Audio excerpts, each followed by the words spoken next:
Bienvenue à vous, investisseurs ou futurs investisseurs. Si vous êtes sur cette vidéo de formation gratuite, c'est que vous souhaitez réussir dans l'immobilier locatif. Et c'est en regardant cette formation que vous vous donnez les chances de réussir et de changer votre avenir financier. Alors faites-moi une faveur, regardez cette formation jusqu'à la fin. Vous découvrirez nombre d'informations nécessaires pour investir. De plus, un cadeau vous attend à la fin de cette formation. Avant de commencer, pour ceux qui ne me connaissent pas, encore, je m'appelle Charles Lenoble, je suis investisseur, coach et formateur immobilier. Pour vous raconter mon histoire, succinctement, je me suis formé à l'immobilier assez jeune, à l'âge de 20 ans. Je n'avais alors aucune connaissance dans ce domaine et rien ne me prédestinait à devenir investisseur. Je sortais d'un bac professionnel en chimie, j'avais très peu d'argent en poche et je descendais d'une famille revenu modeste.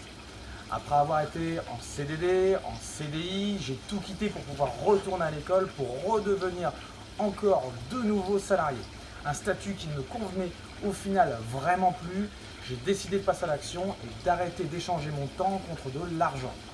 J'ai commencé à investir à l'âge de 23 ans en achetant mon premier studio, puis un deuxième, un troisième, tout en respectant les différentes règles que je vais vous enseigner par la suite. Puis tout s'est enchaîné rapidement à partir du troisième.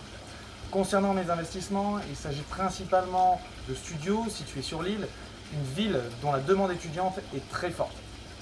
Après de nombreux investissements, où j'ai pu mettre en place de véritables stratégies d'investissement, j'ai souhaité ouvrir ma formation afin que tout le monde puisse avoir l'opportunité de réussir. Car tout le monde mérite de réussir dans ce domaine si apprécié des Français. Maintenant, si vous le voulez bien, commençons d'abord par parler des 4 piliers d'enrichissement. Alors, il n'existe que 4 piliers qui vont vous permettre de vous enrichir. L'entrepreneuriat, le e-commerce, la bourse et l'immobilier. Pourquoi l'immobilier? Pourquoi nous intéresse-t-il? Simplement parce que 90% des millionnaires le sont devenus grâce à l'immobilier, que toutes les personnes riches détiennent de l'immobilier. Puis regardez autour de vous, tout le monde a besoin de se loger. Il y a un réel marché, si ce n'est même le meilleur marché, car le besoin de se loger est un besoin qui est vital. Rentrons dans le vif du sujet, je vais vous demander durant cette formation d'oublier tout ce que vous savez de l'immobilier. Un achat de résidence principale et de l'investissement immobilier, ce sont deux choses complètement différentes. La plupart des choses que vous avez appris au sujet de l'immobilier locatif proviennent de personnes qui n'ont jamais investi dans l'immobilier. Cela n'a donc aucune valeur. Commençons par enlever certaines de vos croyances populaires qui n'ont aucun fondement. Les loyers impayés par exemple.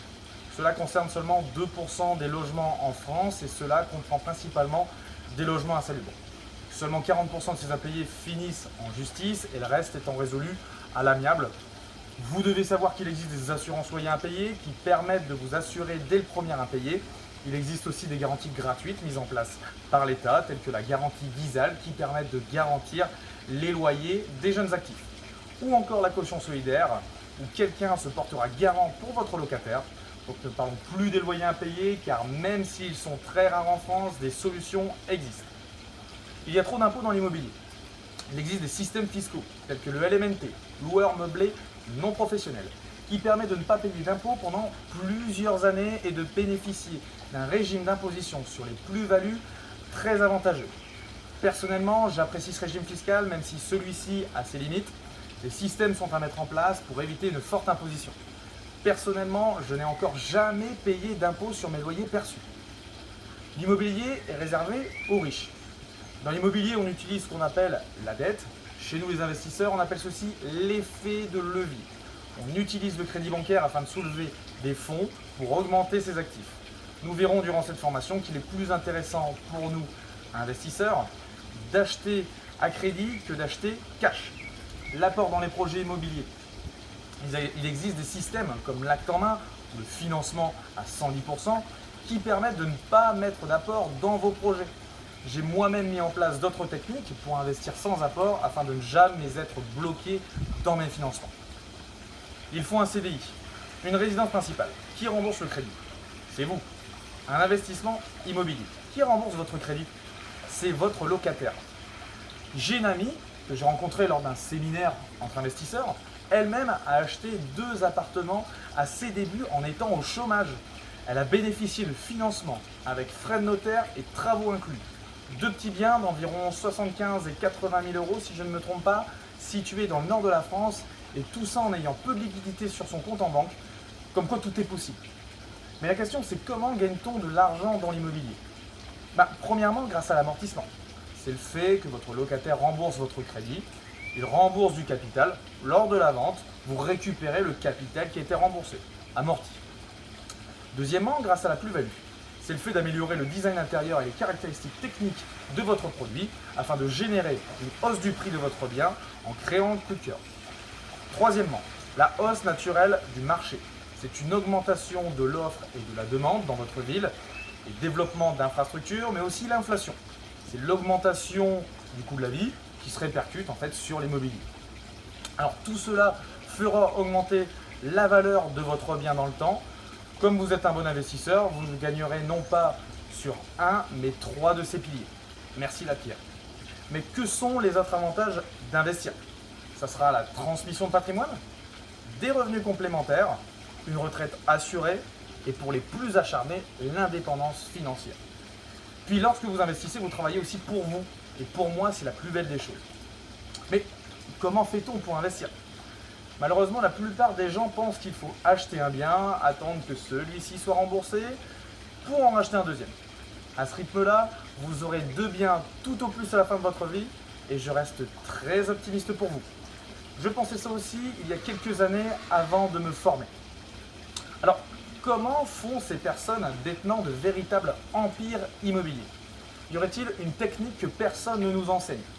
En vérité, la solution est qu'il faut que vos loyers soient bien supérieurs à votre charge de crédit. Une pondération se fera par la banque sur vos loyers à hauteur de 70% en moyenne. La banque considérera que vos loyers gomment en quelque sorte votre crédit et ainsi vous pourrez remprunter. En un exemple, j'ai 500 euros de crédit, 1000 euros de loyer par mois. Vos 1000 euros de loyer après pondération des 70% correspondront à 700 euros pour la banque. Vous remboursez donc plus que votre crédit, vous gommerez donc votre crédit, donc vous revenez à un endettement égal à 0. Et comme vous gagnez plus d'argent, dans cet exemple 200 euros supplémentaires, vous pourrez remprunter plus qu'avant. Logique, c'est aussi simple que cela. En revanche, vous devez tout de suite bien investir pour pouvoir remprunter par la suite. Sinon, c'est la fin de l'immobilier locatif pour vous. Vous devrez attendre des années pour pouvoir retenter votre chance. Mais comment fait-on pour investir efficacement de manière à générer réellement des revenus? Comment faire comme seulement 10% de ceux qui réussissent dans l'immobilier locatif? Je vous explique. Premièrement, il va falloir définir vos stratégies et vos objectifs, ce que vous attendez de l'immobilier, l'indépendance financière, retraite, complément de revenus, etc. Sans objectif, impossible de mettre à bien une stratégie d'investissement. Deuxièmement, il va falloir définir votre capacité d'emprunt, puis rechercher des biens en fonction des moyens qui vous seront donnés. Par la suite, analysez votre secteur de recherche. Dans l'immobilier, il y a 3 règles. Emplacement, emplacement et l'emplacement. Votre secteur sélectionné, il va falloir se mettre à la recherche de biens. Vous ne le saviez peut-être pas, mais sur le marché immobilier, il existe 2 marchés. Le premier, le marché commun, et le deuxième, le marché parallèle. Le marché commun, c'est celui de tous les jours où vous achetez au prix du marché, agence immobilière, site internet, etc. Et il existe le marché parallèle. Vous l'aurez compris, il s'agit du marché où les prix sont très attractifs. Pour cela, il faut être en contact avec des personnes travaillant dans ce milieu. Des notaires, marchands de biens, chasseurs immobiliers, agents immobiliers. Ne vous réjouissez pas trop vite, vous vous doutez bien que tout le monde ne peut pas avoir des biens à moins 30% seulement en rentrant en contact avec ce type de personnes. Ou qu'en tapant marchand de biens sur internet, vous allez tomber avec ce type de professionnels. Il y a des méthodes que évidemment les investisseurs mettent en place pour avoir les bons biens en rentrant dans ce marché si fermé. Sachez que l'investisseur devra toujours acheter sous le prix du marché. Toujours. Troisièmement, la négociation. La négociation, c'est des dizaines et des dizaines de milliers d'euros qui peuvent être gagnés en quelques minutes. Le pouvoir de la négociation, c'est vraiment quelque chose d'impressionnant. Je ne parle pas de négociation de type couper la poire en deux. Imaginez un peu. Un négociateur durait de dire cela lors d'une prise d'otage. Gardez la moitié des otages et je prends le reste. C'est complètement absurde. Je parle de vraies négociations, des techniques mises en place par des négociateurs de métier. On commencera par questionner le vendeur sur la raison de la vente, afin de savoir si celui-ci est dans une situation d'urgence ou autre.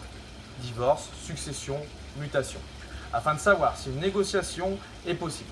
Puis on utilisera certaines techniques de frappe en conséquence afin de faire baisser le prix à son maximum et de négocier de nombreuses conditions qui peuvent être intéressantes pour l'investisseur. Comme le fait de démarrer les travaux avant la signature de l'acte authentique. La remise des clés si vous préférez. Beaucoup de techniques que heureusement tout le monde ne connaît pas. La négociation n'est pas une histoire de chiffres, mais une histoire de psychologie, d'influence et de manipulation. Quatrièmement, la vente conclue et l'offre d'achat acceptée, il va falloir passer chez le notaire. Il faudra connaître les différentes astuces permettant de faire baisser vos frais de notaire. Par exemple, la reprise mobilière. C'est le fait de déduire les meubles du prix de vente afin de payer vos frais de notaire sur le bien immobilier et non pas sur le prix de la totalité de la transaction réalisée. Mais aussi le fait d'augmenter ses frais de notaire. Et oui, si vous procédez à un financement à 110%, par exemple, il peut être intéressant de demander d'augmenter vos frais de notaire. Pourquoi? Lorsque votre banque enverra les frais de notaire qui auront été surévalués à votre notaire, celui-ci enverra les taxes auprès du service de la publicité foncière. Celle-ci ayant trop perçu, elle vous renverra un chèque à votre nom avec la somme excédentaire. Vous bénéficierez de ce trop perçu qui vous permettra de vous faire financer de l'électroménager pour votre investissement par exemple, chose qui ne peut pas être prise en compte dans un crédit travaux. Ou encore de garder cet argent en trésorerie. C'est ça de l'investissement, une véritable méthodologie à mettre en place. Cinquièmement, il va falloir trouver un financement. Alors pourquoi recourir à un crédit bancaire et ne pas investir cash? Car vous bénéficierez de l'effet de levier où vous pourrez soulever d'énormes fonds afin d'investir massivement et presque de manière illimitée.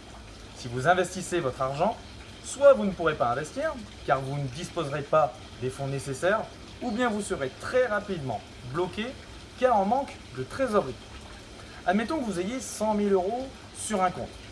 Au lieu d'acheter un bien immobilier cash et d'avoir toujours 100 000 € d'actifs, si vous aviez pris un crédit, vous auriez 100 000 € de trésorerie et 100 000 € de patrimoine, soit 200 000 € d'actifs. De l'argent qui travaille pour vous. De plus, investir cash, c'est transformer de l'argent d'une grande liquidité, donc disponible à tout moment, en un actif à faible liquidité. Un bien immobilier demande plusieurs mois à être vendu. Sachez que les personnes riches n'investissent jamais leur propre argent. Pour revenir au crédit, alors là, je vous entends arriver que trouver un financement, c'est compliqué, ce n'est pas réservé à tout le monde. C'est vrai, pour celui qui arrive les mains dans les poches, sans aucune connaissance bancaire, et qui souhaite se faire financer un bien immobilier sans dossier de financement adapté, n'oubliez pas, nous n'achetons pas une résidence principale, on achète un investissement. C'est un peu comme si vous vouliez lancer votre société et que vous aviez besoin d'un financement. C'est la même chose. Si vous arrivez devant un banquier avec tous les papiers nécessaires pour le financement de votre bien, si vous disposez d'un superbe dossier de financement, peu de personnes en font au grand regret. Mais il permet de résumer votre situation personnelle, professionnelle, patrimoniale ainsi que les détails de votre future acquisition. Et bien vous avez 90% de chances de vous faire financer, toujours à condition d'avoir un bon projet rentable. Celui qui sait ce qu'il doit négocier chez le banquier, car dans l'investissement, il n'y a pas que le taux qui nous intéresse. D'ailleurs, saviez-vous que les intérêts d'emprunt sont déductibles de vos impôts? Vous le saviez? Donc, vous avez compris, le taux, ce n'est pas vraiment le plus important. On préférera négocier une durée de crédit plus longue. Vous l'avez compris, je suppose.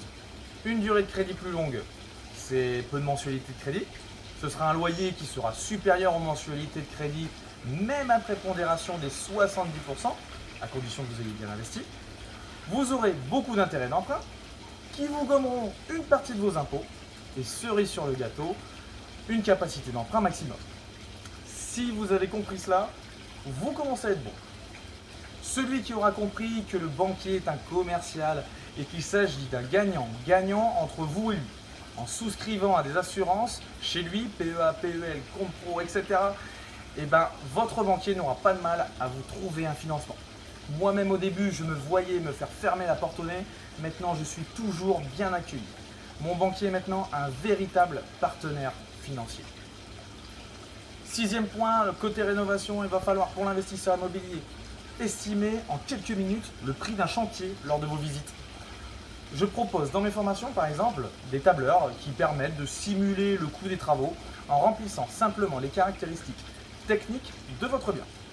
Savoir trouver le bon artisan, ce n'est pas la chose la plus facile, croyez-moi. Pour vous, j'ai trouvé plusieurs moyens permettant de trouver les meilleurs artisans de votre secteur. Il faudra savoir aussi quoi négocier avec celui-ci. Pénalité de retard de livraison de chantier, par exemple, chose malheureusement très souvent oubliée. Quel type de rénovation faire afin de générer plus de loyers? Et pour les plus enragés d'investissement, comment effectuer une division immobilière en respectant le PLU, le plan local d'urbanisme? Là, on commence à avoir un peu plus de bouteilles. La rénovation est un point extrêmement important pour l'investisseur. Une bonne rénovation résistera dans le temps, apportera de bons locataires, permet de louer plus cher, au-dessus du prix du marché, de réduire les carences locatives, etc. Septième point, la fiscalité. Voilà pourquoi peu de personnes réussissent dans l'immobilier. Aussi car ils négligent trop souvent l'aspect fiscal pourtant si important. Il est normal de payer des impôts dans l'immobilier. Vous ne pourrez jamais vous défaire de vos taxes foncières par exemple. D'ailleurs, nous investisseurs, notre but étant de faire un record de taxes foncières chaque année. Plus on en paye, en fait cela signifie qu'on a de plus en plus de biens, donc on a de plus en plus de loyers. En France, vous gagnez plus, vous payez plus. Mais il est injuste de payer plus que ce qu'on ne doit. Pire encore, payer des impôts sur la succession. Vous avez travaillé toute votre vie pour vous faire littéralement plumer par l'État lors de la transmission. Chacun a une vie différente et c'est pour cela qu'il existe tant de régimes fiscaux en France et c'est une chance que nous avons. Investir en société ou en nom propre, à chacun sa stratégie. Ces différents régimes fiscaux bien employés permettent à l'investisseur de ne pas payer d'impôts. À savoir, il existe des régimes fiscaux, comme j'en ai parlé plus haut, le LMNP, qui est connu des investisseurs et qui est une véritable niche fiscale qui permet de ne pas payer d'impôts pendant des années et de bénéficier d'impôts sur les plus-values immobilières très avantageux. Et bien d'autres systèmes fiscaux. Vous avez remarqué, tout est fait pour que personne ne comprenne la fiscalité. On est bien d'accord. Le problème est qu'un mauvais choix fiscal vous fera perdre des milliers d'euros. Mais ne vous inquiétez pas, l'État ne vous en voudra pas de payer plus que ce que vous devez. Mon but était de synthétiser les différents régimes fiscaux dans l'immobilier pour que tout le monde puisse choisir le ou les véhicules fiscaux qu'il souhaite utiliser, car je ne veux pas que vous payiez des impôts que vous ne devriez pas payer. Huitièmement, la mise en location. La mise en location, c'est le contact direct entre le bailleur et ses locataires. Une étape importante dans l'investissement. C'est le moment où vous allez devoir sélectionner vos locataires, éviter les carences locatives, éviter d'effectuer des visites à des personnes simplement curieuses.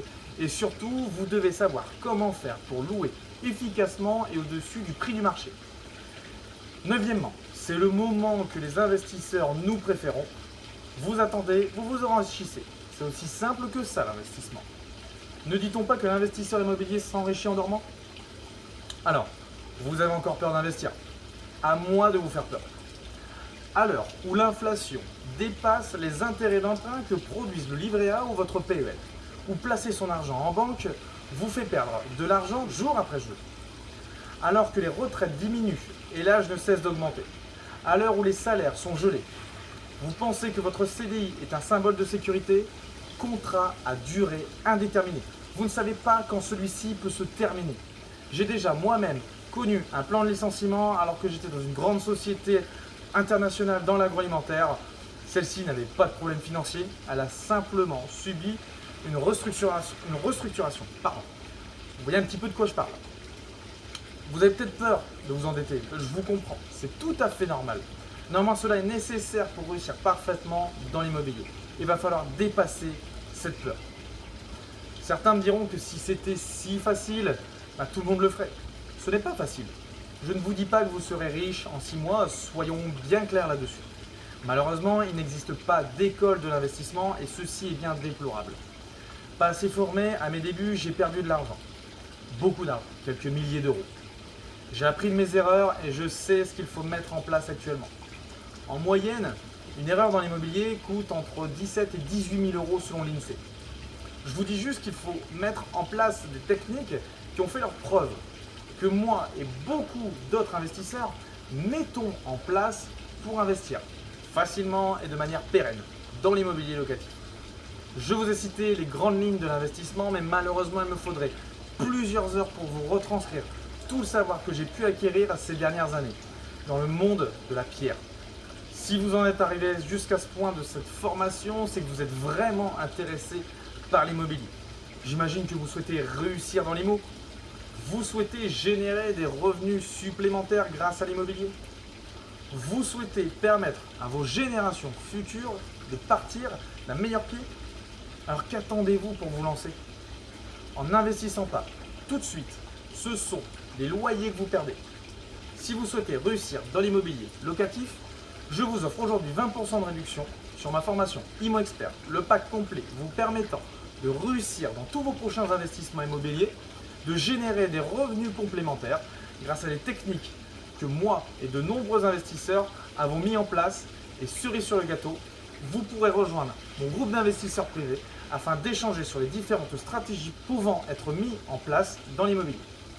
Souvenez-vous, vous êtes la moyenne des 5 personnes que vous côtoyez le plus. Ce groupe est un accélérateur de réussite.